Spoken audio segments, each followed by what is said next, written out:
सम्माननीय सभापति महोदय, पूज्य गुरुजनवृंद, एठार उपस्थित थिबा मोर विचारक मंडली, मोर प्रिय छोट बड़ भाई भौणी माने, मु जने भारतीय नागरिक होइथिबारु आज मते स्वाधीनता दिवस उपलक्षे किछि कहिबार सुजोग मिलिथिबारु मु निजको धन्य माने करूछि। एथिरे जदि मोर किछि त्रुटि रहि जाय मते आपण माने आपणकर बड़ हृदय रे क्षमा करिबे बोली मोर आशा और विश्वास। भारतर अकुमारी हिमालय पर्यवेक्षण भारतर विश्व भूखंड विश्व रे महान होई परिछि।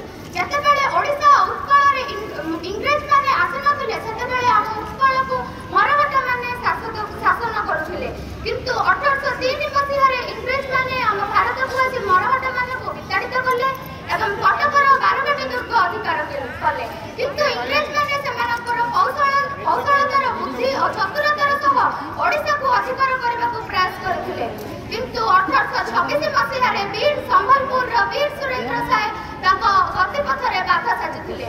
से सेमानकु विद्रोह करथिले, किंतु से इंग्रेज मानक सहित लड़ाई कर 40 वर्ष जेल रे कटाइथिले।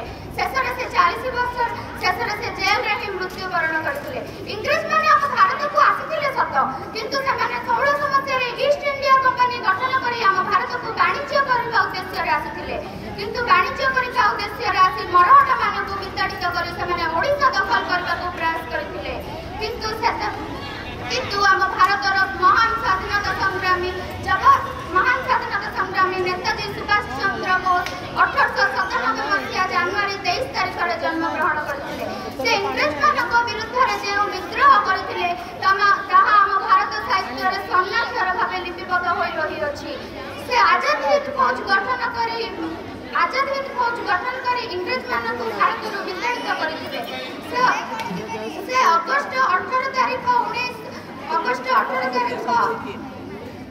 1945 मसीहा रे मृत्युवरण करथिले। ताहापर 1817 मसीहा रे जयराजगुरु एवं 1826 मसीहा रे वीर सुरेंद्र सायकर नेतृत्व रे पाइक विद्रोह नेतृत्व नैथिला।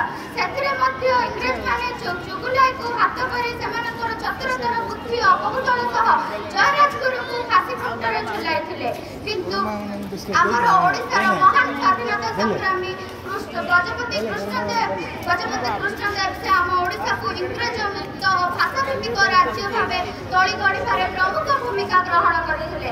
1568 मसीह आम भारत स्वाधीनता लड़ाई आसला। प्राय 200 वर्ष धरी से इंग्रेज मान शासन में शासित होता, किंतु 1947 मसीहा अगस्ट 15 तारिख दिन आम देश स्वाधीन है। जयराजगुरु नेताजी सुभाष चंद्र बोस वीर सुरेंद्र साय प्रमुख भूमिका ग्रहण करथिले। आमे सब जानिछे जे हमर मध्य जने आदिवासी महिला श्रीमती द्रौपदी मुर्मू से मध्य हम भारतर राष्ट्रपति से मध्य जने महिला है हम भारतर राष्ट्रपति होई जातिर टेक रखिछथि। आमे माने सब मध्य शपथ नेबा जे आमे मध्य जने जने द्रौपदी मुर्मू हबा और जातिर टेक रखिबा और वीर पुरुष मानक मध्य हम सेमानकर शक्ति कष्ट और आत्मबली जो आम स्वाधीन भारतर स्वाधीन संतान हो पारिछु।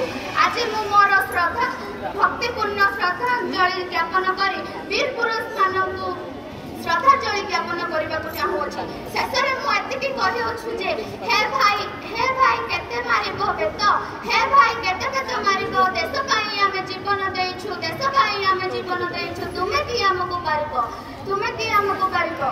शेष